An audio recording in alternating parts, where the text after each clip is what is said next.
yang teman-teman, ini mau kita sepakati jadi kesepakatan kelas nggak murid-murid? Ya. Mau, oke ya. Kalau mau, berarti kita tempel di sini ya. Siapa yang mau menempel? Aku. Oke, rapi ya. Tidak pilih yang paling rapi. Ada yang belum siapin siapa ya? Mas Azam. Nah, silakan Mas Azam dikasih dulu ya. Ini dikasih.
Assalamualaikum warahmatullahi wabarakatuh. Waalaikumsalam warahmatullahi wabarakatuh.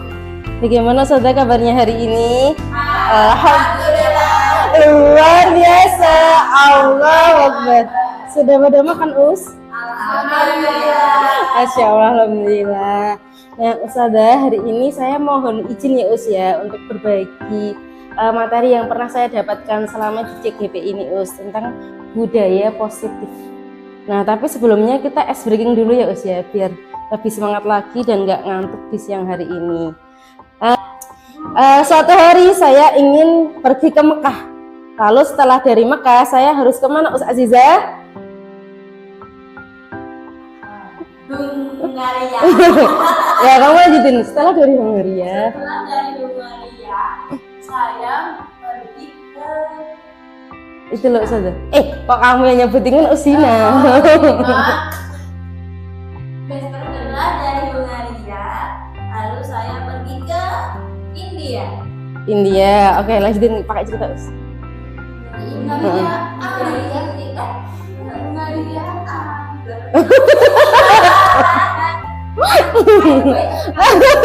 Ayo Us, fokus.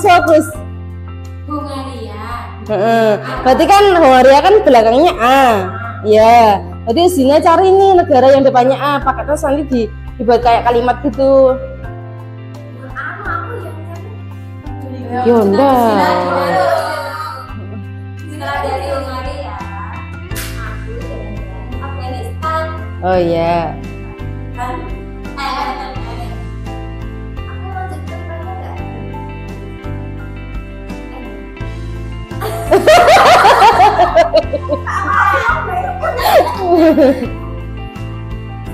Afghanistan,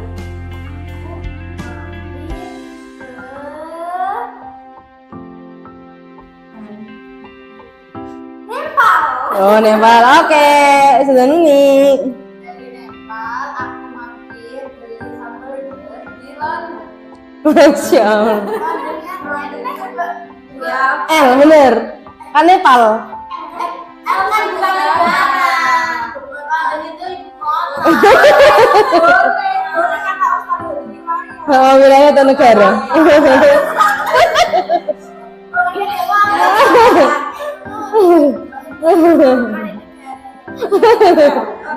dari London aku langsung jalan-jalan ke Nigeria. Masya Allah, ada tepuk tangan Ustazah. Yunus. Tidak ada ya, nanti tidak semakin lama. Oke, tepuk tangan untuk kita semua. Masya Allah. Sekarang lanjut ke ini ya Us ya, ke materi ya Us ya. Ini tentang budaya positif. Apa itu budaya positif Ustazah? Nah, jadi seorang guru yang baik itu harus memiliki kemampuan dalam mewujudkan budaya positif di sekolah kita. Budaya positif tersebut dapat dijalankan dengan menerapkan konsep-konsep inti seperti disiplin positif, kemudian memahami motivasi perilaku manusia berkaitan dengan hukuman dan penghargaan, posisi kontrol seorang guru, pembuatan keyakinan kelas, dan penerapan segitiga restitusi dalam penyelesaian masalah. Kira-kira Ustazah yang dari poin-poin ini yang baru dengar yang mana Us? Ini loh yang disiplin positif, restitusi, keyakinan kelas, posisi kontrol, hukuman penghargaan. Kalau hukuman penghargaan kan insya Allah sudah pernah dengar ya Us ya? Apa Us yang baru dengar pertama kali? Segitiga restitusi. Ya Us, nanti kita bahas ya Us ya di slide paling akhir. Apa Us Liza? Oh sudah tahu, sudah Isra? Ya Allah, astagfirullah. Itu namanya berbaik sangka. Ya lanjut ya Us ya, nggak apa-apa. Masya Allah, betul. Nih Us, ada yang tahu nih siapa Us? Ki Hajar Dewantara. Ya, Ki Hajar Dewantara. Budaya positif atau ekosistem positif kita ambil contoh ya usia perbandingan dengan hidup tumbuh-tumbuhan seorang petani. Jadi ibaratnya kita itu seorang guru itu adalah ini ya usia sama seperti seorang petani dalam hakikatnya sama kewajibannya dengan seorang pendidik karena beliau menanam padi. Misalnya hanya dapat menuntun tumbuhnya padi, tapi ia dapat memperbaiki kondisi tanahnya juga, kemudian memelihara tanaman padinya. memberi pupuk dan air, membasmi ulat-ulat atau jamur-jamur yang mengganggu, dan juga sebagainya. Seperti itu ya usia. Jadi kita sebagai seorang pendidik itu juga mampu meningkatkan perkembangan anak, kemudian kita bisa juga menanamkan adab dan akhlak dan sebagainya seperti itu, agar anak-anak itu berkembang menjadi lebih baik lagi seperti itu. Nah, kemudian disiplin positif itu cara penerapannya, disiplin yang mengajarkan anak bertanggung jawab dan menumbuhkan kesadaran diri berdasarkan nilai-nilai kebajikan.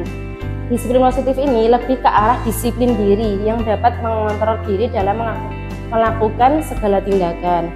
Kemudian yang ketiga, dapat membuat murid memahami dan menyadari berdasarkan motivasi internal atau motivasi yang timbul dalam dirinya, bukan akibat paksaan, ujian maupun hukuman. Jadi disiplin positif ini membuat siswa itu muncul motivasi internal dalam dirinya ketika melakukan sesuatu. Jadi bukan hanya dipaksa guru atau ingin mendapatkan pujian, ataupun kalau tidak melakukan mendapatkan hukuman seperti itu. Jadi anak-anak itu timbul kesadaran dalam dirinya seperti itu. Kemudian yang selanjutnya terkait dengan motivasi perilaku manusia. Nah, di sini ada 3 ya usia. Yang pertama motivasi eksternal atau dari luar. Itu yang pertama itu mereka itu ingin untuk menghindari hukuman dan ketidaknyamanan, maka mereka melakukannya seperti itu. Kemudian yang kedua, motivasi eksternalnya yang untuk mendapatkan imbalan dari orang lain atau institusi. Kemudian yang ketiga, ini adalah motivasi internal atau tujuan dari disiplin positif itu sendiri, yaitu untuk menghargai diri sendiri, menjadi insan sesuai dengan harapan kita. Nah, Ustazah di sini inginnya anak-anak kita itu tumbuh perilaku dalam dirinya itu yang nomor 1, 2 atau nomor 3 Ustazah? Ya betul, nomor 3 ya usia. Harapannya seperti itu ya usia. Jadi tumbuh motivasi internal dalam diri anak-anak. Selanjutnya tentang keyakinan sekolah. Pernah dengar atau keyakinan kelas? Nah, keyakinan sekolah itu, jadi di sini guru berperan dalam mewujudkan terbentuknya keyakinan sekolah atau kelas dengan adanya kesepakatan antara guru dan murid. Keyakinan sekolah atau kelas berupa pernyataan universal yang mudah diingat, dipahami, dan harus diterapkan di lingkungan sekolah. Ciri-cirinya seperti ini ya usia. Yang pertama, keyakinan kelas kan bersifat abstrak daripada peraturan. Kemudian yang kedua, keyakinan kelas berupa pernyataan-pernyataan yang universal.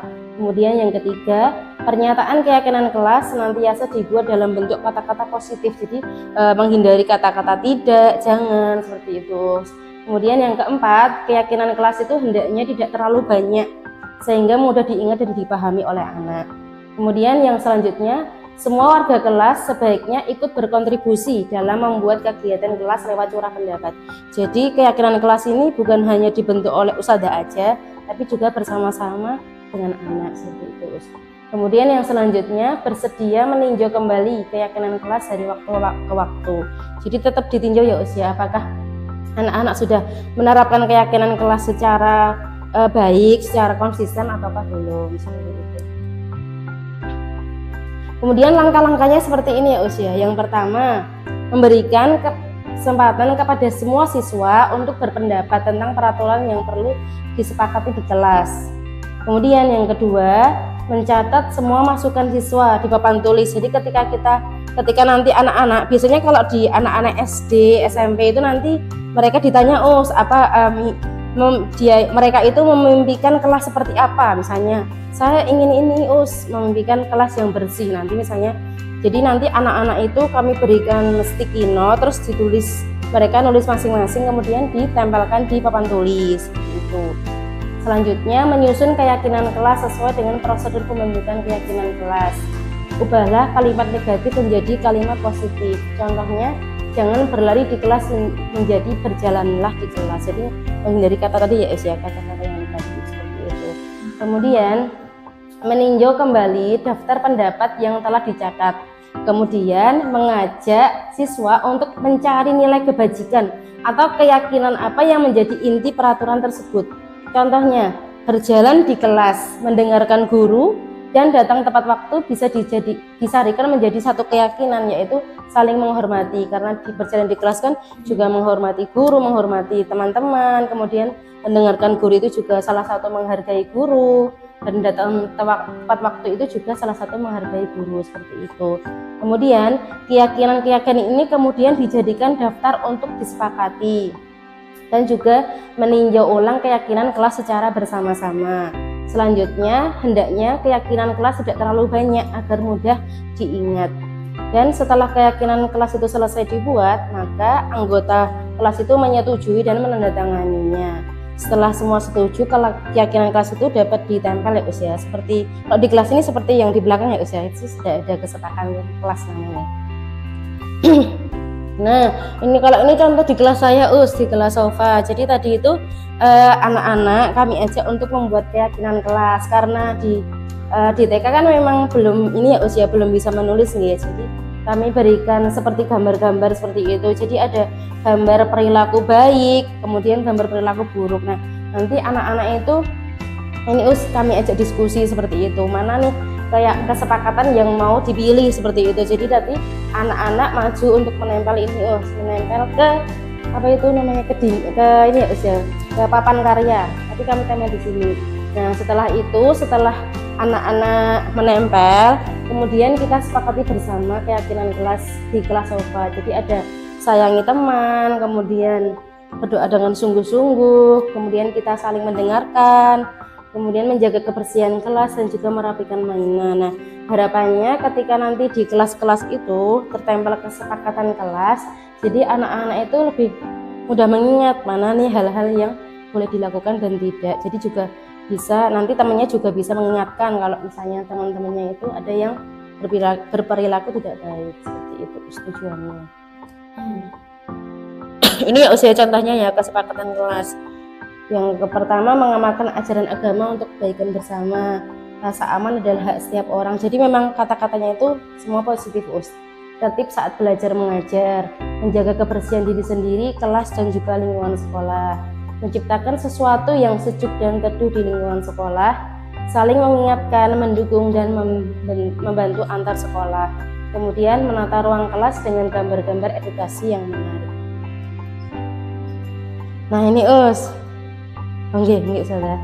Nah, jadi di sini kan ada peraturan ya Us ya. Kira-kira nilai kebajikan apa yang termasuk di dalam ini Us? 1, 2, 3, 4, 5, 6, 7, 8. Nah, di sini saya ada sticky note ya Us ya. Nanti silahkan dituliskan dari semuanya itu Us, nanti diberi angka ya Us ya. 1 sampai berapa ini? 7. Nah, nanti ditulis di sini ya Us. Nanti kita lihat apakah jawabannya Ustazah itu sama dengan jawaban di sini. Oh iya di 8 Us, enggak Us. Misalkan gini, gunakan masker, berarti nilai kebajikannya apa Us? Kesehatan misalnya kayak gitu loh Us. Jadi nanti per ini ada nilai kebajikan apa nih yang terkandung dalam pernyataan ini.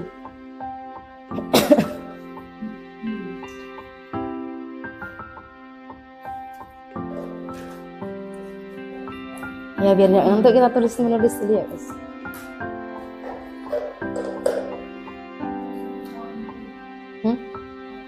Kok lampunya ada Us? Ini, lampunya yang R ini. Oh iya. Ya ini selalu kembalikan buku ke tempatnya. Ini apa Us? Nilai kebajikan yang terkandung di sini.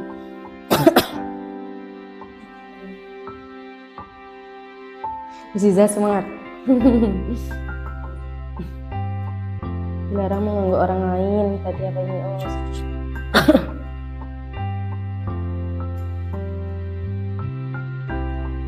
Gak apa-apa, cuman cross check aja jawabannya. Ya sama pemilihannya.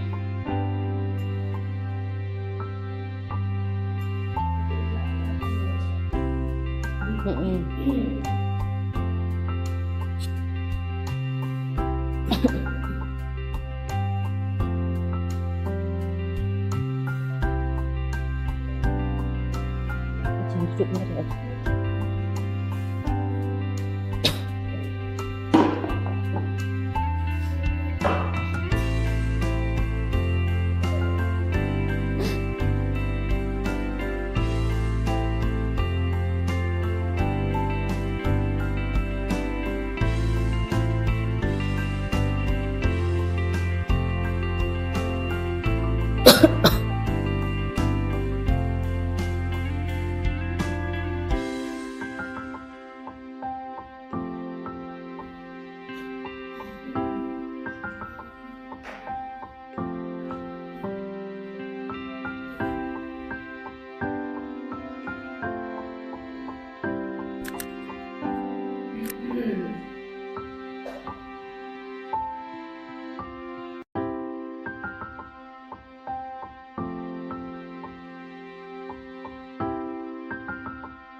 Sudah Us.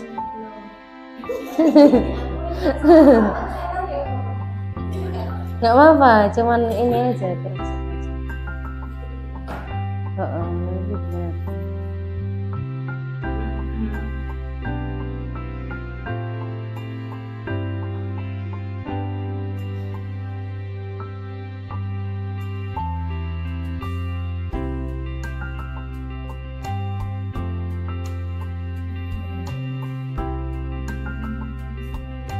Ustazah sudah Us. Masya Allah.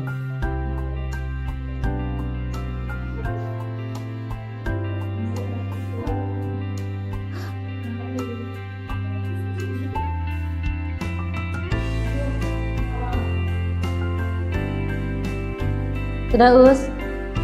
Udah semua, udah Us.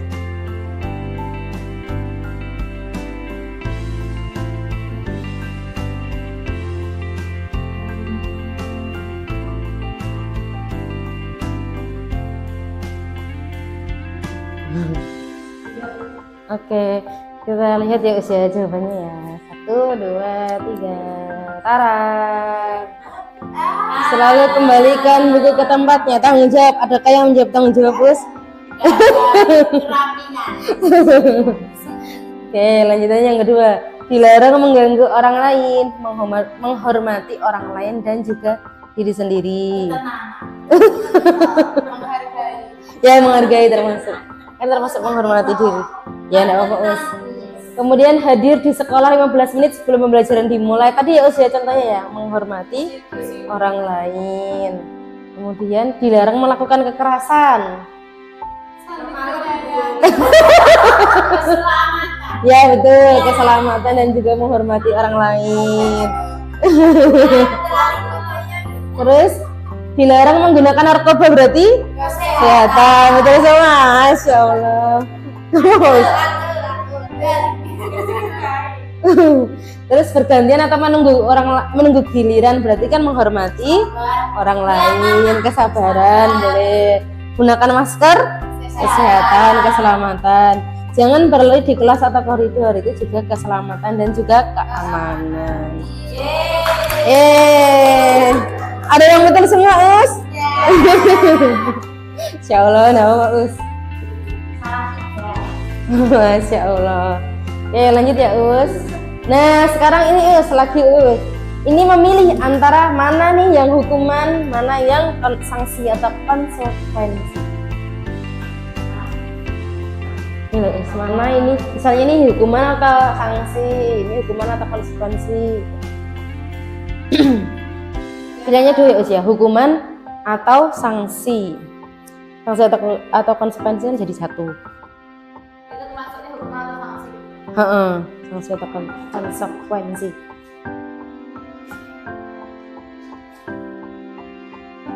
Nanti dikumpulin nggak Us?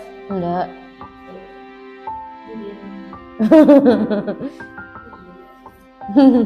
Nah, Us.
Sudah Us?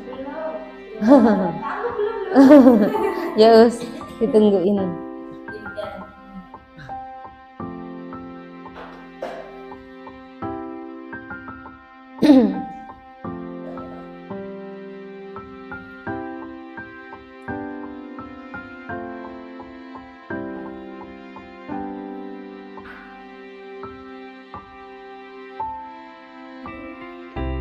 Sebentar.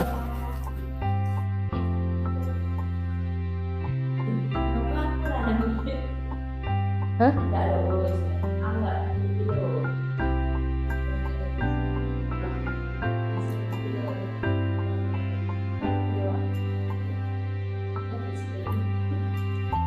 Aku sih yang mikirin Mak. Nah, apa Us?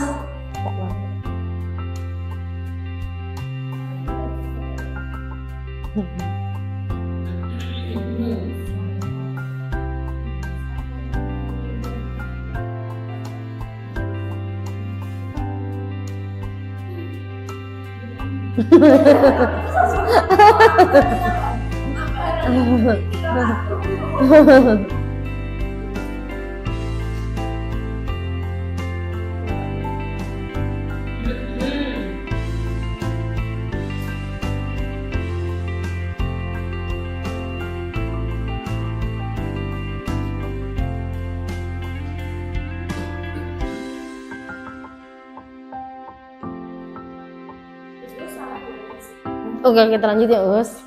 Coba kita cek jawabannya. Kita mencatat 100 kali dalam buku kalimat. Saya tidak akan terlambat lagi karena terlambat ke sekolah. Hukuman ya Us ya termasuknya. Kemudian lari mengelilingi lapangan basket 2 kali karena terlambat hari di sekolah. Hukuman murid diminta untuk push up 15 kali karena tidak menggunakan masker ke sekolah. Hukuman menggantikan kertas tugas teman yang telah dicoret-coret. Konsekuensi. Ya, Masya Allah.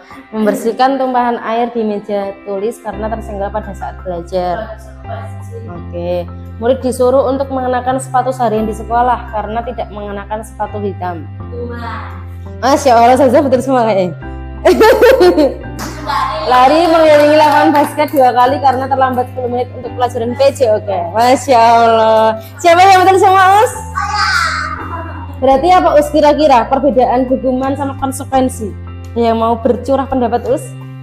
Us Aziza yang betul semua, ayo. Kenapa kok Us Aziza bisa anggap ini hukuman nih, ini konsekuensi nih? Apa Us? Yang Hukuman itu terus memberatkan. Yang pertama kalau itu konsekuensi berat enggak? konsekuensi berat, tapi itu harus dilakukan karena itu dari tanggung jawab kesalahan. Kalau hukuman? Kalau hukuman itu kan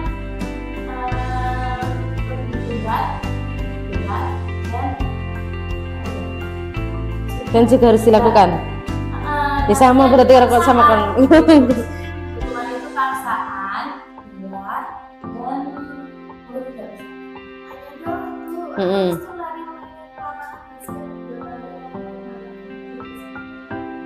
Iya. Ya karena di sini ada PJOK-nya, berarti kan dia memang ini kan, kan olahraganya itu. Coba kita lihat ya Us ya perbedaannya. Nah, perbedaan hukuman dan juga sanksi atau konsekuensi. Kalau hukuman itu dia sesuatu yang menyakitkan harus terjadi, dan ada kata menyakitkan ya Us ya, karena dia dihukum, merasa dihukum. Kalau sanksi sesuatunya itu harus terjadi tapi itu tidak hal yang menyakitkan seperti itu. Jadi bentuk dari tanggung jawab karena telah melakukan kesalahan seperti itu. Kemudian hukuman itu membuat anak sakit fisik maupun hatinya ya Us ya, untuk jangka waktu yang lebih lama, jadi lebih kayak traumatik juga seperti itu. Kemudian kalau sanksi itu membuat anak merasa tidak nyaman dalam jangka waktu pendek, jadi ketika dia udah melakukan sanksi atau konsekuensinya ya dia insya Allah akan tidak mengulanginya kembali seperti itu. Kemudian yang selanjutnya anak itu jadi membenci kedisiplinan. Kemudian kalau untuk sanksi anak menghargai disiplin. Dan hukuman tadi seperti yang sudah Aziza katakan yaitu bersifat paksaan. Kalau yang sanksi itu stimulus atau tanggapan. Kemudian kalau hukuman itu mendorong anak menyakiti diri sendiri. Kalau sanksi itu mendorong anak agar mudah menyesuaikan diri. Kemudian hukuman itu juga konsep diri yang buruk, sedangkan konsekuensi itu konsep diri yang baik. Kemudian hukuman itu anak itu belajar menyembunyikan kesalahan ya usia. Jadi kadang karena takut dihukum terus anak-anak menjadi apa Us? Berbohong, betul. Kemudian yang selanjutnya konsekuensi itu anak belajar untuk mematuhi aturan. Kalau hukuman juga membuat anak itu marah, kemudian merasa bersalah, dipermalukan dan juga merasa tak dihargai. Sedangkan konsekuensi itu kehilangan hak, dibuat tidak nyaman dan diasingkan untuk sementara waktu, seperti itu. Kemudian posisi kontrol seorang guru. Nah, nanti kira-kira Ustazah pengen masuk di mana ya Us ya? Coba kita lihat satu persatu ya Us ya. Yang pertama, apa Us itu Us? Penghukum. Nah, penghukum. Ini adalah nada suaranya itu tinggi, bahasa tubuh, mata melotot, dan juga jari menunjuk-nunjuk atau menghardik. Coba Us dibaca yang atas ini. Usdina ini, kemudian Usdina aja ini, yang apa ini kalimatnya? Terlambat lagi, pasti terlambat. Lalu dan terlambat. Apa bisa dilakukan waktu? Nah, seperti itu ya Us ya. Jadi tanyakan kepada diri Anda bagaimana perasaan murid kita ya Us ya, ketika Ustazah itu berbicara seperti itu saat muridnya datang terlambat. Akibatnya murid itu menjadi marah dan juga mendam atau bersifat agresif. Bisa jadi sesudah kembali duduk, murid tersebut akan mencoret-coret bukunya atau meja tulisnya. Lebih buruk lagi, pulang sekolah bisa melihat motor atau mobil dan menggores kendaraan tersebut dengan paku karena saking kesalnya, seperti itu. Jadi melampiaskan seperti itu. Kemudian membuat orang lain merasa bersalah.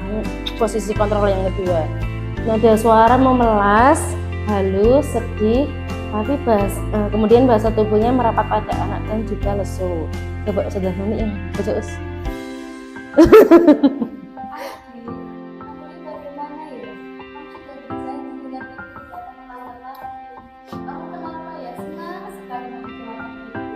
Benar-benar kecewa sekali. Nah, bagaimana perasaan murid ya usia bila ditegur seperti dengan cara seperti ini? Nah, akibatnya murid akan merasa bersalah telah mengecewakan ibu atau bapak ibu gurunya.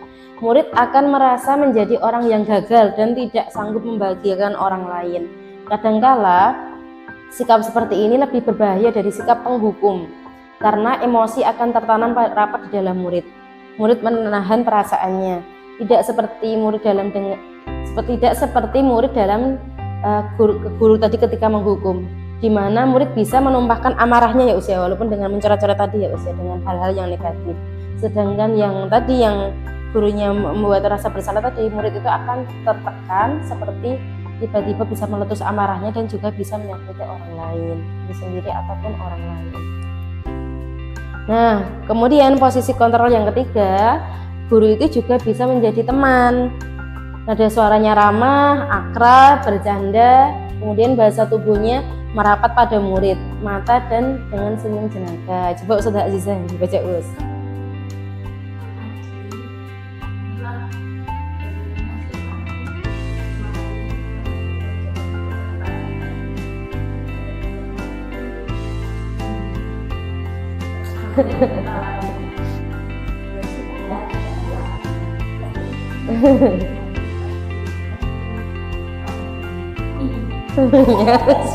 Insya Allah. Kira-kira gimana ya usia perasaan murid ya ketika Ustadz atau Ustadzah itu berbicara seperti ini kepada muridnya? Loh, kok jadi kosong Us? Nah, akibatnya adalah murid akan merasa senang dan juga akrab dengan guru tersebut. Ini termasuk dampak yang positif ya usia. Hanya saja di sisi negatifnya, murid menjadi tergantung pada guru tersebut. Bila ada masalah, dia merasa bisa mengandalkan guru tersebut untuk membantunya. Akibat lain dari posisi teman, Adi hanya akan berbuat sesuatu bila yang menyuruh adalah guru tersebut, dan belum tentu berlaku yang sama dengan guru ataupun orang lain ya. Selanjutnya posisinya sebagai pemantau. Nada suara datar, bahasa tubuh yang formal. Di sini ada guru dan juga adik ya Us ya. Coba Us, Ustazah Isra guru, adiknya Ustazah Nuni.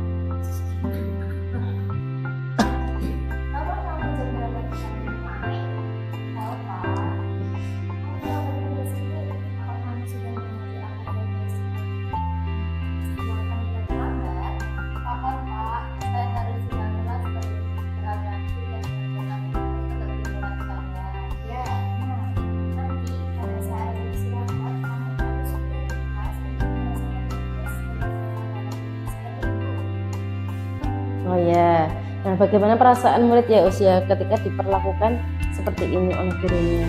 Akibatnya murid memahami sanksi yang harus dijalankan karena telah melanggar salah satu peraturan sekolah. Guru tidak menunjukkan suatu emosi yang berlebihan, menjadi marah atau membuat mereka merasa berbuat salah. Murid tetap dibuat tidak nyaman, yaitu dengan harus tinggal kelas pada waktu jam istirahat dan mengerjakan tugas.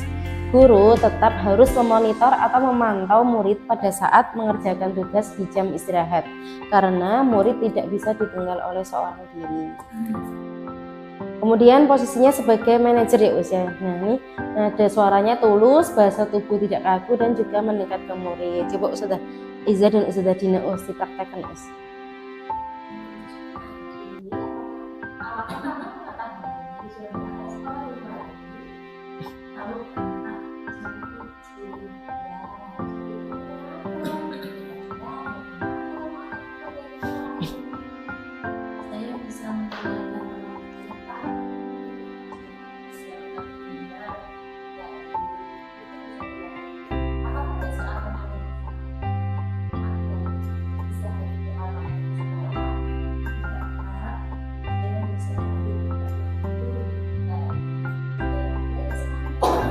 Ya, Masya Allah. Bagaimana ya usia perasaan murid ketika diperlakukan seperti ini? Nah, pada posisi manajer, maka suara guru sebaiknya tulus. Tidak perlu marah, tidak perlu meninggikan suara, apalagi menunjuk-nunjuk jari ke murid, berkacak pinggang atau bersikap seolah-olah menyesal. Tampak sedih sekali akan perbuatan murid ataupun bersendagura menempatkan diri sebagai teman sendiri. Fokus adalah pada murid, bukan untuk membahagiakan guru ataupun orang tua. Bila guru mengambil posisi pemantau, guru akan melihat apa sanksi, apa peraturannya, dan apa peraturannya. Kemudian, namun pada posisi sebagai manajer, guru akan mengembalikan tanggung jawab pada murid untuk mencari jalan keluar permasalahannya, tentu dengan bimbingan seorang guru. Nah, jadi posisi kontrol sebagai seorang manajer ini adalah guru berbuat sesuatu bersama murid, kemudian mempersilahkan murid mempertanggungjawabkan perilakunya dan mendukung murid agar dapat menemukan solusi atas permasalahannya sendiri. Posisi manajer mengacu pada restitusi yang dapat menjadikan murid sebagai manajer bagi dirinya sendiri, sehingga tercipta identitas positif atau berhasil pada diri murid. Nah, dari kalimat tadi usia posisi kontrol tadi, sudah kira-kira pengen menjadi apa Us? Iya, Masya Allah, tepuk tangan ya Us ya. Semoga kita ini ya Us ya senantiasa bisa menjadi manajer ya Us ya. Jadi bukan membuat murid merasa bersalah ataupun bahkan menghukum murid seperti itu ya Us ya. Nah, kemudian terkait dengan segitiga restitusi dalam penyelesaian masalah. Jadi segitiga restitusi itu gunanya untuk membantu menyelesaikan masalah di kelas seperti itu. Guru yang berperan sebagai manajer menggunakan segitiga restitusi dalam penyelesaian masalah. Terdiri dari 3 tahapan Us. Yang pertama, menstabilkan identitas. Kemudian yang kedua, validasi tindakan yang salah, dan yang ketiga, menanyakan keyakinan. Tujuannya adalah menghasilkan murid yang mandiri dan juga bertanggung jawab. Apa itu restitusi? Restitusi adalah proses menciptakan kondisi bagi murid untuk memperbaiki kesalahan mereka, sehingga mereka bisa kembali pada kelompok mereka dan dengan karakter yang lebih kuat. Nah, ciri-ciri restitusi yaitu yang pertama, bukan untuk menebus kesalahan, namun untuk belajar dari kesalahan. Kemudian yang kedua, memperbaiki hubungan. Yang ketiga, tawaran atau bukan paksaan. Kemudian yang keempat, restitusi menuntun untuk melihat ke dalam diri. Kemudian restitusi juga mencari kebutuhan dasar yang mendasari tindakan. Selanjutnya, restitusi itu adalah cara yang paling baik untuk memperbaiki diri. Kemudian restitusi itu juga fokus pada karakter bukan tindakan. Kemudian yang selanjutnya, restitusi itu fokus pada solusi dan juga mengembalikan murid yang berbuat salah pada kelompoknya. Nah, ini segitiga restitusi tadi ya usia. Jadi yang pertama tadi menstabilkan identitas, yang kedua Pak Us validasi tindakan yang salah, yang ketiga menanyakan keyakinan itu keyakinan yang sudah dibuat oleh anak-anak tadi, jadi ditanyakan kembali seperti itu. Nah, menstabilkan identitas itu untuk membuat anak yang merasa gagal karena berbuat salah menjadi positif terhadap dirinya sendiri. Jadi guru berkata berbuat salah itu hal yang manusiawi, kemudian tidak ada manusia yang sempurna. Bapak itu juga pernah kok berbuat salah seperti itu. Kemudian kita pasti bisa menyelesaikan permasalahan ini. Kemudian bapak atau ibu tidak tertarik untuk mencari tahu siapa yang benar dan juga siapa yang salah. Bapak ibu lebih tertarik untuk menyelesaikan masalah ini seperti itu. Jadi ini kalimat-kalimat ketika anak itu ini ya usia berbuat kesalahan di kelas. Jadi kalimat pertama yang akan langkah pertama yang akan dilakukan seorang guru itu yang pertama harus menstabilkan identitas. Jadi dengan menggunakan kalimat-kalimat positif seperti ini. Jadi harapannya itu anak itu bukan disalahkan, tapi kita untuk mencari tahu bagaimana sih cara menyelesaikan masalahnya. Karena ketika nanti kita tanya siapa yang benar, siapa yang salah, jadi anak itu akan semakin takut ya usia, dan akhirnya terkadang jawabannya itu tidak sesuai dengan kenyataan seperti itu. Kemudian validasi tindakan yang salah itu akan membantu siswa mengenali atau basic need atau kebutuhan yang ingin dipenuhi ketika melakukan kesalahan itu. Pada dasarnya setiap tindakan manusia tujuannya adalah memenuhi basic needs. Apakah itu power, freedom, love, and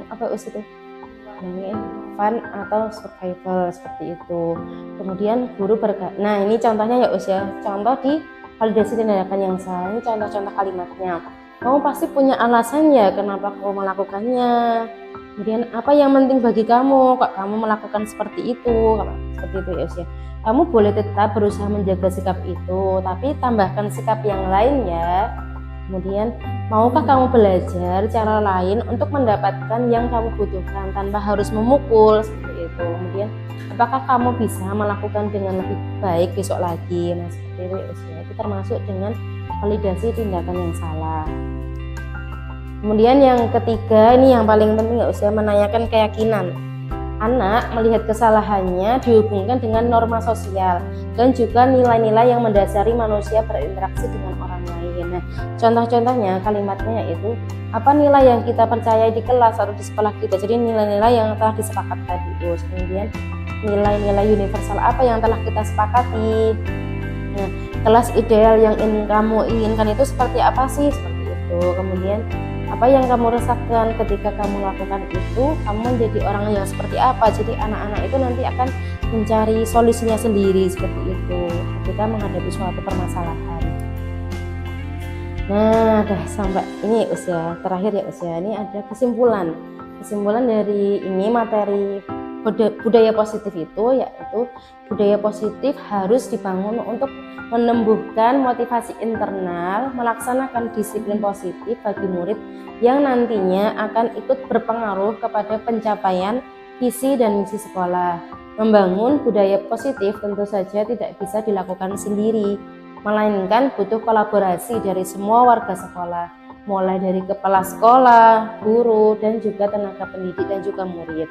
Bahkan dibutuhkan dukungan orang tua dan juga komite sekolah. Oke, sekian ya Us ya materi hari ini yang dapat saya sampaikan. Semoga bermanfaat ya Us.